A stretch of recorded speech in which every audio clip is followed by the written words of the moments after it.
दोस्तों क्या अब पुराने दोस्त आपस में भिड़ने वाले हैं और वो भी ईरान को लेकर। जो दोस्त एक दूसरे के लिए मर मिटने को तैयार थे, या फिर जो चीज ईरान के लिए थ्रेट थी वही चीज अमेरिका के लिए भी और इसराइल के लिए भी। लेकिन क्या वही चीज अब दोस्तों इन दोनों देशों को आपस में टकराएंगे? मैं बात कर रहा हूं दोस्तों इसराइल की। डोनाल्ड ट्रंप और जेडी विंस या फिर अमेरिका के बहुत बड़े बड़े अधिकारी इसराइल के ऊपर प्रेशर डाल रहे हैं कि यार लेबनान के ऊपर हमले जो तुम कर रहे हो ना वो बंद करो। लेकिन फिर भी दोस्तों बेंजामिन नेतन्याहू नहीं सुन रहे हैं और ना ही अमेरिका के प्रेशर में आ रहे हैं, बल्कि उल्टा लेबनान के ऊपर अटैक पे अटैक करे जा रहे हैं। लेकिन ये जो अटैक हो रहा है दोस्तों, क्या सिर्फ और सिर्फ डोनाल्ड ट्रंप को ये दिखाने की कोशिश है कि आपने मुझे इस डील के शांति टेबल के मेज पर नहीं बिठाया था इसलिए मैं अटैक कर रहा हूं, या फिर उनका कुछ और ही कारण हो सकता है? आज की इस वीडियो में ना दोस्तों मैं यही बताने वाला हूं कि सिर्फ दोस्तों यही चीज नहीं है बल्कि और भी कुछ है। और इस वीडियो में मैं आप लोगों को ये भी बताने वाला हूं दोस्तों कि इस तनाव से भारत को क्या फायदा या फिर क्या नुकसान। और इसलिए दोस्तों आप इस वीडियो को लाइक कर देना, साथ ही चैनल को सब्सक्राइब जरूर कर देना। तो दोस्तों लेबनान के ऊपर इसराइल इसलिए अटैक कर रहा है और ना ही बेंजामिन नेतन्याहू अमेरिका के प्रेशर में आ रहा है, क्योंकि बेंजामिन नेतन्याहू का कहना था कि जो ईरान और अमेरिका ने आप लोगों ने जो डील साइन की या फिर एमओयू पर सिग्नेचर किए, क्या उस डील में मुझे आप लोगों ने शामिल किया या फिर क्या आपने मुझसे बात की? ये सारे क्वेश्चन दोस्तों बेंजामिन नेतन्याहू अमेरिका से भी कर रहा है और ईरान से भी कर रहा है। और यही वजह है कि बेंजामिन नेतन्याहू लेबनान के ऊपर अटैक पर अटैक करे जा रहे हैं। लेकिन दोस्तों अगर आपको लगता है कि सिर्फ यही वजह है तो शायद आप गलत भी हो सकते हैं, क्योंकि दोस्तों बेंजामिन नेतन्याहू सिर्फ इसी चीज को लेकर अटैक नहीं कर रहे हैं लेबनान के ऊपर, बल्कि और भी बहुत ज्यादा वजह है। वो देश को लेकर भी है और खुद बेंजामिन नेतन्याहू का खुद का वैयक्तिक इंडिविजुअल फायदा भी है। तो दोस्तों पहले हम बात कर लेते हैं इजराइल के फायदे का, फिर बाद में बात करते हैं बेंजामिन के फायदे का। तो दोस्तों इजराइल का फायदा ये है और नेतन्याहू कि अगर ईरान हमारे लिए थ्रेट है, हम ईरान के प्रॉक्सीज हमारे लिए थ्रेट है, और इसलिए हमने अमेरिका के साथ मिलकर 28 फरवरी को ईरान के ऊपर अटैक किया था। लेकिन अब जब एमओयू साइन हो गया है और एमओयू में ये शर्त है, ईरान की तरफ से ये शर्त रखी गई है कि हिजबुल्लाह समेत लेबनान समेत जो भी मोर्चे हैं उन सभी मोर्चों में सीज फायर होगा।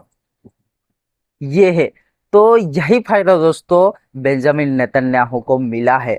और बेंजामिन नेतन्याहू सोच रहे हैं कि यार यही तो फायदा है, यही तो मैं चाहता था।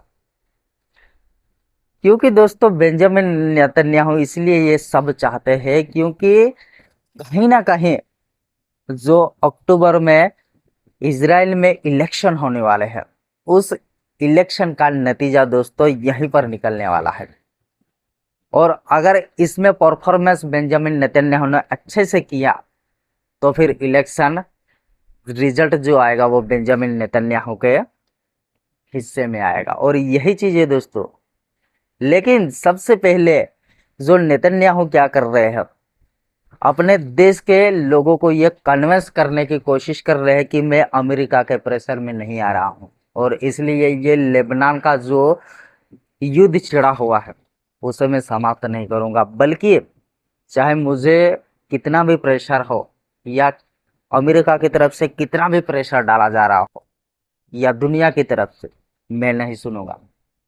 क्योंकि मैं देश की सोचता हूँ, अपने इसराइल की सोचता हूँ, और इसलिए लेबनान के ऊपर अटैक जारी रहेंगे। जब तक हिजबुल्लाह हमारे लिए थ्रेट है, ईरान हमारे लिए थ्रेट है, तब तक हम हिजबुल्लाह के ऊपर अटैक करेंगे और उनकी जमीन को कब्जा करेंगे। क्योंकि हमें ग्रेटर इजराइल बनाना है। यह सब दोस्तों बेंजामिन नेतन्याहू अपने लोगों को दिखाने की कोशिश कर रहे हैं, कन्विंस करने की कोशिश कर रहे हैं। और ये सब इसीलिए क्योंकि इजराइल में इलेक्शन होने वाले हैं। और इसलिए दोस्तों ये सब किया जा रहा है क्योंकि इलेक्शन जो है, मैं अगर आप लोगों को बताऊं तो जो पूर्व पीएम है नफ्ताली बेनेट और याइर लेपिड, इन लोगों ने दोस्तों गठबंधन कर लिया है। और गठबंधन जो है, उस गठबंधन का नाम टुगेदर पार्टी रखा है। तो ये टुगेदर पार्टी दोस्तों बहुत ही ज्यादा ताकतवर, पावरफुल और लोगों को कन्विंस कर रही है। और लोग भी ना इसी टुगेदर पार्टी गठबंधन को सपोर्ट करना चाहती है। लोग थक चुके हैं इजराइल के कि ये चारों तरफ जो युद्ध चल रहा है, ये और इस युद्ध की वजह से जो इजराइल में महंगाई आ रही है, जो तनाव बढ़ रहा है, उससे उब गए हैं लोग। और यही वजह है दोस्तों कि टुगेदर पार्टी को लोग वोट करना चाहते हैं। लेकिन अगर बेंजामिन नेतन्याहू को अपनी कुर्सी बचानी है, प्रधानमंत्री बने रहना है इजराइल का, तो फिर दोस्तों इस तरह के हमले, इस तरह के अलग अलग युद्ध करते रहना होगा बेंजामिन नेतन्याहू को। और साथ ही दोस्तों सिर्फ इतना नहीं है, बल्कि बेंजामिन नेतन्याहू के ऊपर इजराइल में भ्रष्टाचार के बहुत ही सारे गंभीर आरोप लगे हैं और उनके ऊपर कोर्ट में केस भी चल रहा है। तो उसके ऊपर दोस्तों यही सब सोच विचार करके बेंजामिन नेतन्याहू खुद अपना फायदा देखकर भी ये सब कुछ कर रहे हैं। लेकिन इसमें दोस्तों शायद इजराइल को फायदा हो, बेंजामिन नेतन्याहू को फायदा हो लेबनान के ऊपर अटैक कर करके। लेकिन क्या आपको नहीं लगता है दोस्तों कि इस वजह से जो सुपर पावर अमेरिका है और इजराइल है एक तरफ, इनका टकराव बढ़ता हुआ नहीं दिख रहा है आपको? क्योंकि अगर दोस्तों बेंजामिन नेतन्याहू ट्रंप को बोल रहे हैं कि हम इसे नहीं मानते हैं, जो एमओयू आपने तैयार किया है, सिग्नेचर किए, वो हमने नहीं किए है, तो फिर मैं क्यों मानूं? ये बेंजामिन का कहना है। और इसीलिए दोस्तों ट्रंप जो बार बार बोल रहे हैं कि सुनो बेंजामिन, अगर मैं ना होता ना तो फिर तुम आज इजराइल के जेल में बंद होते।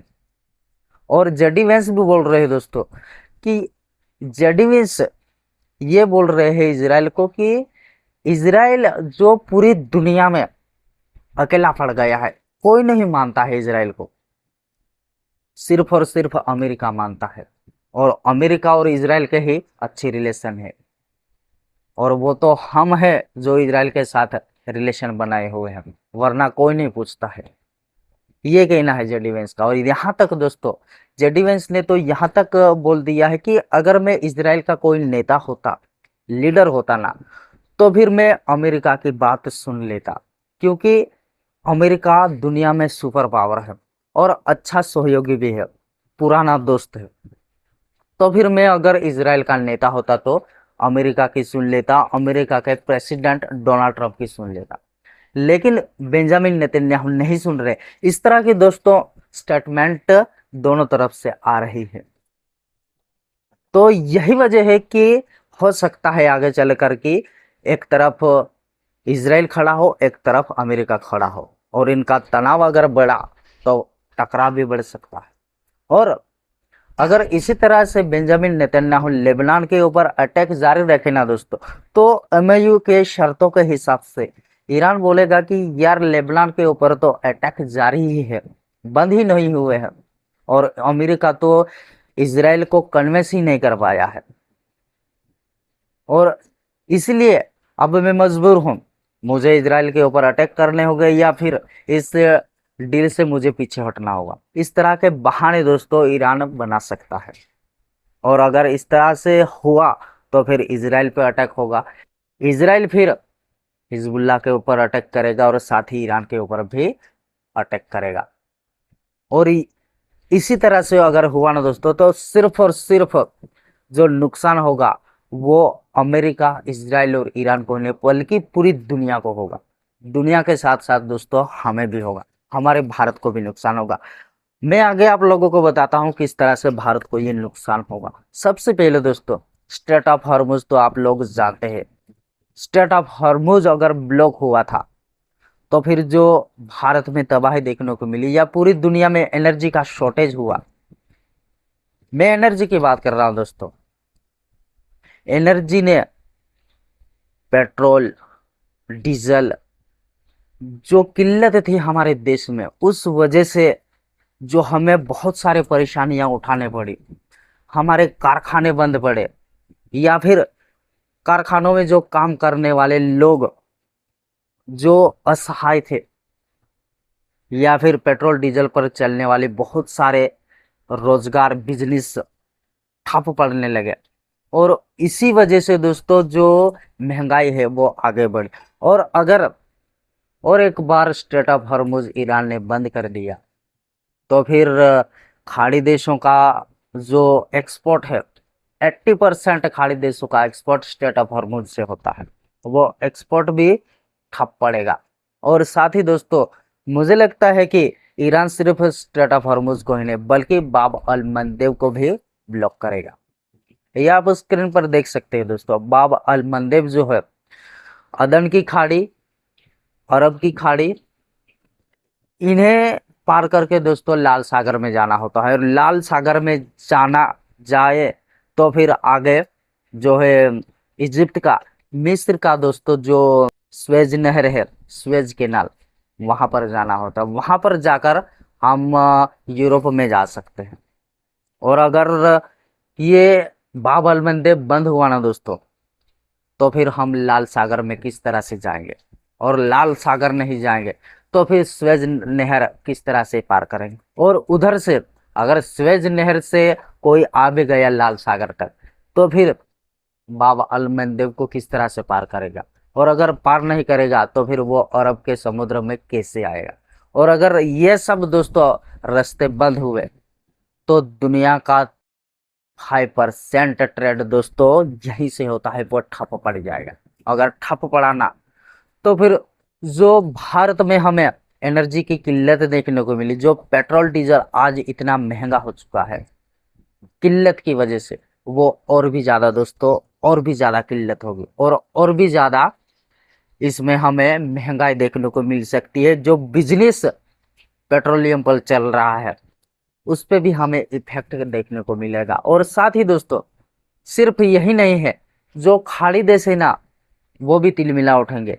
क्योंकि कहीं ना कहीं खाड़ी के जो देश है वो स्ट्रेट ऑफ हॉर्मुज ब्लॉक होने की वजह से वो दूसरे रास्ते से लाल सागर या फिर और भी कोई रास्ते से अपना ट्रेड कर लेते थे। लेकिन अगर बाब अल मंदेब ही ब्लॉक हो गया तो फिर वो खाड़ी के देश दोस्तों, उनका जो एक अलग रूट था वो भी बंद हो जाएगा, ये बाब अल मंदेब वाला। तो अगर इस तरह से होना तो तबाही बहुत ज्यादा आएगी, महंगाई बहुत ज्यादा आएगी। और इसका असर भारत के ऊपर भी पड़ेगा। क्योंकि भारत भी दोस्तों यूरोप में हो या फिर बहुत सारे देशों में बाब अल मंदेब के रास्ते से, स्ट्रेट ऑफ हॉर्मुज के रास्ते अपना इंपोर्ट एक्सपोर्ट करता है, अपना ट्रेड करता है। अगर बाब अल मंदेब ही बंद रहा ना तो फिर भारत जो अपना माल एक्सपोर्ट करता है दुनिया के देशों को,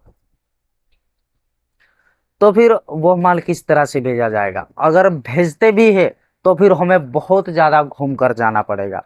अगर घूम कर जाया जाए तो फिर ये जो डायरेक्ट रास्ता था, शॉर्ट रास्ता, ये हमें घूम कर जाना पड़ेगा। अगर घूम कर जाएंगे तो फिर जो ट्रेड है वो बढ़ेगा, जो माल का भाड़ा है, एक्सपोर्ट का भाड़ा है वो बढ़ेगा।